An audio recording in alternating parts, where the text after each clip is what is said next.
Welcome once again to the Icons. I'm your host, sports professor Rick Horrow.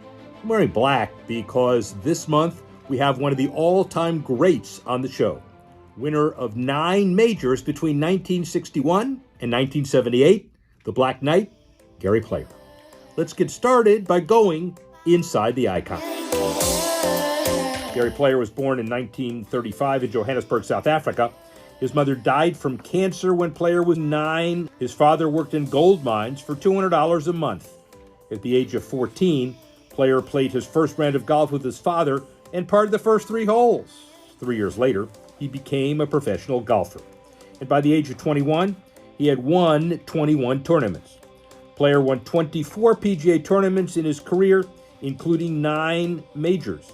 With his victory in the 1965 U.S. Open, he became the 3rd player in history to win all 4 majors. He was only 29. He was inducted into the World Golf Hall of Fame in 1974 and awarded the Presidential Medal of Freedom in 2021. When did you have an inkling of greatness or an inkling that there was something special that was going to go on in your life? That's always very difficult to go back and come to a conclusion.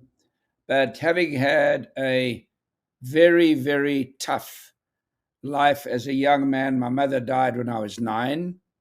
My father worked in a gold mine, 8,000 feet down for 30 years. My brother went to war at 18, just before he turned 18, to fight with the Americans in the last World War and its allies. And my sister was at boarding school.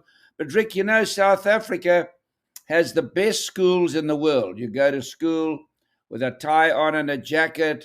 You stand up when the teacher comes in the classroom. And now I'm at the school and I'm having to get up every morning at 5:30 and travel an hour and a half to school in a tram, then walk across town. You wouldn't do that today at the age of 9, and then get on a bus and come home and there's a dark house, nobody there, and you have to cook your own food and make your own bed, which of course is good.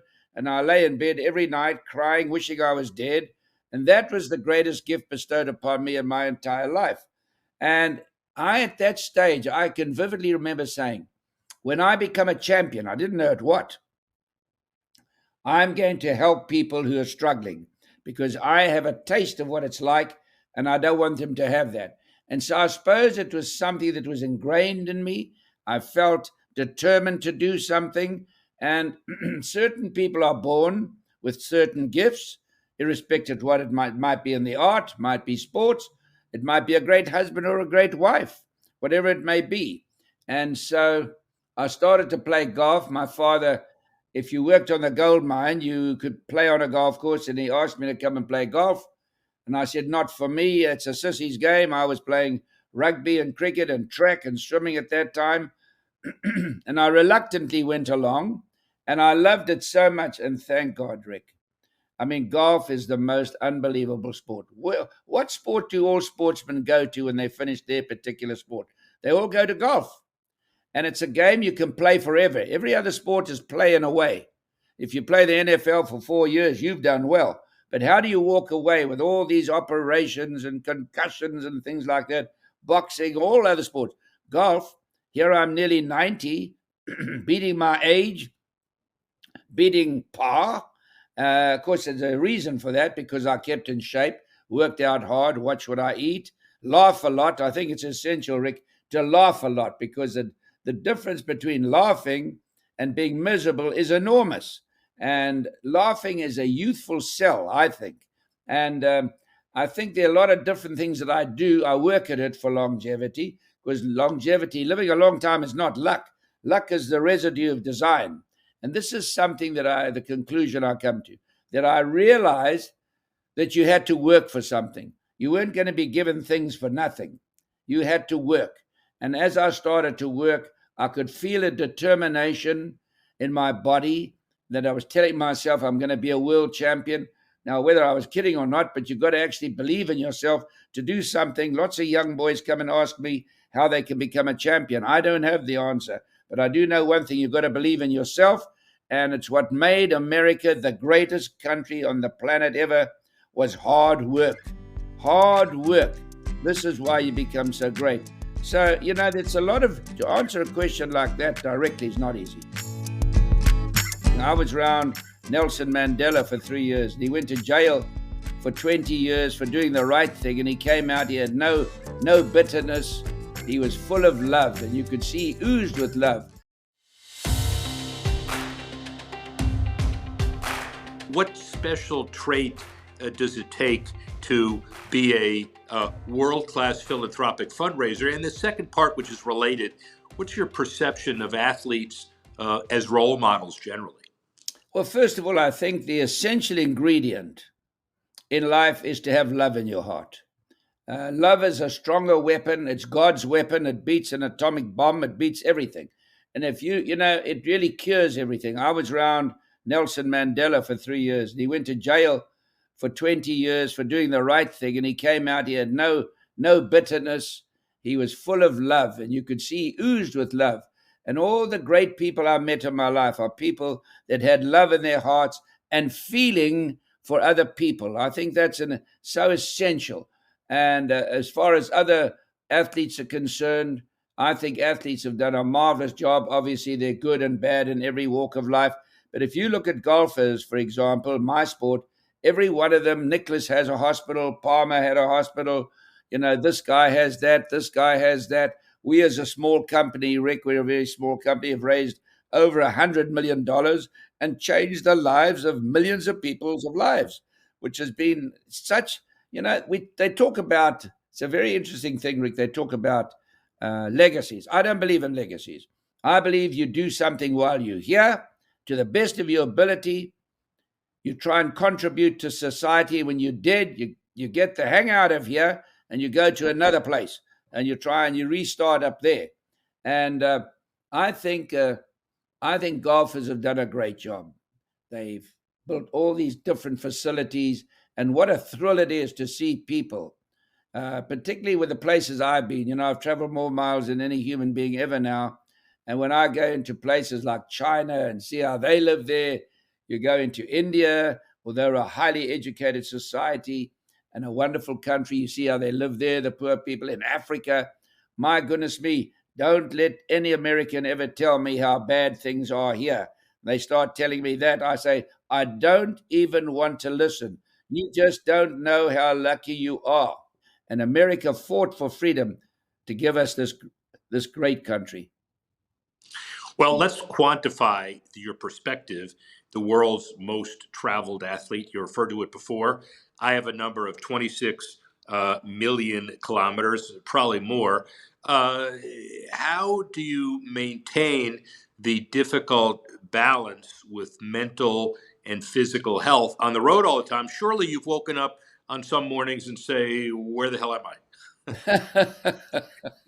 I? Funny enough, I was in South Africa 7 months ago, and I went to the States, and I went back to South Africa, and I came over here, and I went back to South Africa. Now, that sounds very easy, but that's a long way and a big time. No. Then I went to Australia for 10 days, and then I flew to LA, then I flew up to Florida here. Then I went to the Bahamas. I came back for 2 days. I went to Houston and just got back yesterday.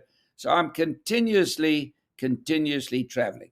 Now, first of all, I think that people feel too sorry for themselves, where they keep complaining about how bad the pressure, under stress, adversity. I think the greatest gift bestowed upon me was struggling as a young man, because it makes you appreciate things, and it gives you strength. And nobody, Rick, this is the thing. I have never met anybody in my life. I'm dying to meet somebody that doesn't have stress or adversity. This is something we got to realize, and we got to make the best of it. Man, I love people. I remember when I used to play the tour, they had pro-ams, and I used to go to the PJ. The head of the PJ said, listen, I want to play in both pro-ams. What? You want to play in both? Everybody only wants to play one. I said, no, I want to meet people.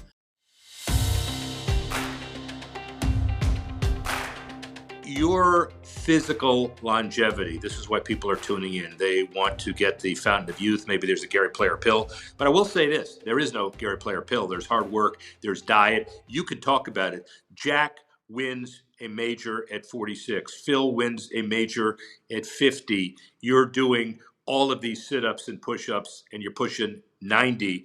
What's the key to your physical longevity? And what advice would you give to golfers to see if they can reach that pot of gold? You know, Rick, what the advice I'm going to give now, people are not going to adhere to it because you live in a land of milk and honey. And now the single most important thing to live a long time and live well is to undereat. And unfortunately, America, this great country, all overeat. Over 80% of Americans are obese. And also, Rick, to exercise. You don't have to exercise profusely like I do. Just walking is a great exercise.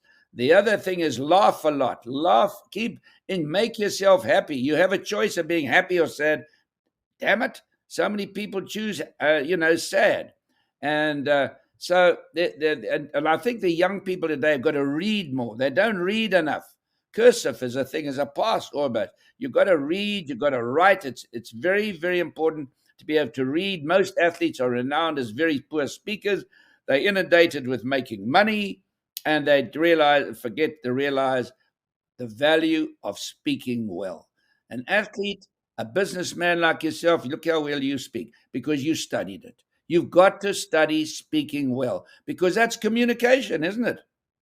Well, it is. And when we did our show in Palm Beach a few weeks ago, and I listened very carefully to what you say because you are my hero in every material way. And one of the things that you said is eat light and eat portions that are small. Right. Well, by the way, I wanted to tell you that you made such an impression on me that lasted for 2 or 3 days. And now the other thing was don't lie. So I will tell you, I'm eating like a horse again. So forget that, which then segues into the horse stuff. You have now a good segue, right? You own 2,000 horses at your place in South Africa. What's it like to be a diverse businessman with a lot of your holdings across the globe? South Africans feel like you're a South African. South Floridians want you. South Carolinians, wherever your offices want you. How's it feel to be a man of the world? Are you a man of everywhere? Or are you a man of nowhere? Rick, I believe this is a planet. It's one planet with all people in. And man, I love people. I remember when I used to play the tour, they had pro-ams, and I used to go to the PJ, the head of the PJ said, listen, I want to play in both pro-ams. What? You want to play in both?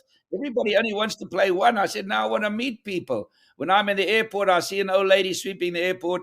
I walk up and I give her $100 and I say, gee, what a job you're doing here. My goodness, thank you for keeping this airport clean.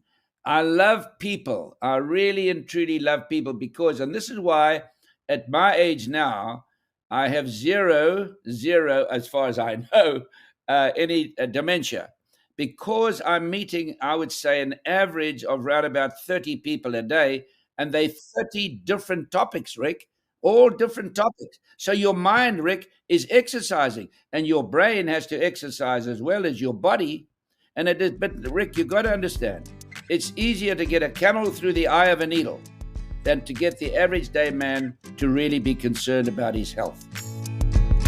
But as long as the young guys making these really outrageous amounts of money, they've got to remember that they have a duty to fulfill.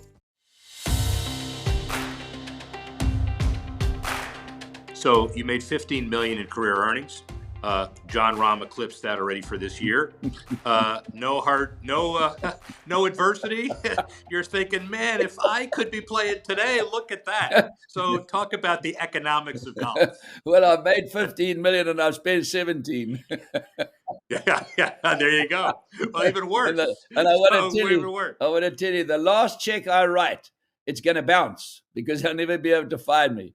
But no, I mean, look, I'm very much in favor of athletes doing well and making money. It never perturbs me whatsoever because Arnold Palmer, Jack Nicklaus, and I worked hard. We promoted golf all around the world. We worked for charities, and we wanted to promote the golf because we love the game, and so it's great to see. But as long as the young guys making these really outrageous amounts of money, they've got to remember that they have a duty to fulfill. And as long as they'll help charities and help people that need the help, there's nothing worse when you see somebody who's struggling and working hard and not doing well. But there's nothing better than helping him, giving him a helping hand to see him smile and be thankful for it. Because I don't know about you, and I think most people in this world have always had a helping hand somewhere along the way. Some haven't. And if you haven't, you can't feel sorry for yourself. That's the big thing. Children have got to be taught at school. Philosophy, not just, go to school and sit down there and be like a parrot. You've got to cover a lot of subjects. You've got to have philosophy is awfully important. How to smile when you meet people. A smile is worth $1 million. I teach all these young guys that come to me and say, I want to be a champion. What have I got to do? And I said, I can't tell you what you've got to do to be a champion. That's a gift. It's called it. And I'll tell you something interesting in the history of golf. There have only been 15 players, 15 in the history of golf, that have won 6 majors or more. These players all had it. Can you define it? No, it's indefinable. It is a gift. I played with many guys when I was practicing, and they beat the hang out of me. When the bell went, I beat them. There's something about life that you've got to strive for. You've got to keep striving, to improve yourself, not necessarily to be a champion, because there are different forms and different levels of champions. Some people say, look, I don't want to travel. I just want to go home, be with my family. And after all, your family, isn't that a great thing? I mean, we must have a family of at least, with everybody together, at least 40 people, nieces and nephews and grandchildren and great-grandchildren. In fact, when I sit down there and we at a table, I take them usually for a holiday once every 2 years somewhere in the world. And I sit at the table and I say grace, and I look up and I see all these people at the table. I say, whoo, who's paying for all that? I got to win the tournament to break even, man. Yeah, but you've won a lot of tournaments, and you've done more, as we know, than your share. Tell me about golf course design. You've done hundreds of them all over the world. What's the most difficult challenge today? Water, environmental sustainability, which ties into water, or these behemoths hitting the drives 400 yards? Well, first of all, I love doing designing golf courses. We've designed about 140 around the world, and a lot of them have been named number one in their respective countries. What I like about it, because I'm a rancher, so I have such respect. And my brother, when he came back from war, became the world's leading conservationist, and he brainwashed me with utter sense. Water. The world will be short of 25% of water by the year 2025. I know there's desalination. I know there's water from humidity, etc. But we've got to let the youth know. Don't get in a shower and stand there for 5 minutes. You cannot have sprinklers going in the city on the lawns when it's raining. Water is a commodity that's so important in the world. Even in America today, there are many places carrying buckets of water. They're running out of water. A place like Arizona, they got a big problem there with this massive population and not sufficient water. So we've got to watch it very, very carefully. So one of the things when I'm designing a golf course, the first thing I'll talk to the owner about, can we use sewage water that's been refined? I don't think you should be able to use fresh water on a golf course myself. 10 years' time, I'll be nearly 100. I'd like to reach 100. I really would like, as long as I've got my wits about me. 167 pro golf wins, worldwide tournaments, probably more, career Grand Slam, 9 majors on and on, 9 senior majors. What's your favorite golf moment? Do you have one? I'd have to say, having wanted to travel and get great education and experience different cultures and religions, I wanted to win the national titles of the different countries in the world. And I won more national titles than Arnold Palmer, Jack Nicklaus, and Tiger Woods put together. That was, for me, a great challenge because I'd get off a plane and have to go there and travel and play there. I'm not interested in legacies, because legacies do not exist. I'm interested in contributing to society whilst I'm here right now. Last question, very important segue from that. Where's Gary Player 10 years from now? Well, my wife died 2 years ago, and I was with her for 72 years. What a woman I had. Honest to goodness, what a woman I had. So I sent her an SMS yesterday. I said, listen, I don't know how long it'll be before I'm there, but if you find another man in the meantime, I'll get up there and I'll kill him as sure as eggs. So I don't know, 10 years' time, I'll be nearly 100. I'd like to reach 100. I really would like to, as long as I've got my wits about me. I don't want to have any dementia and wonder where I am and what I'm saying. I think that's a very, very cruel disease, unfortunately. So who knows? But I live every day like it's the last day. I love people. I love to laugh. I love life. And my goodness me, you just got to realize when you see the things that these eyes have seen around the world, that's when you realize when I'm in the United States and alive and when I'm living, how thankful. And I tell you what, Rick, I never go to bed one night in my life, not one, without getting on my hands and knees and saying thank you. And irrespective of whether you believe or not, I'm not telling everybody you've got to believe. I do believe you've got to have a faith in life, but you're never so tall as when you're on your knees. And on that note, I will tell you that the one thing I am as sure about as anything else in life, that Gary Player will be here celebrating his 100th birthday, and I'm going to ask him the same question, and he's going to give me the same answer. Ladies and gentlemen, what an honor to be with Gary Player. Rick Horrow, sports professor, speak with you soon.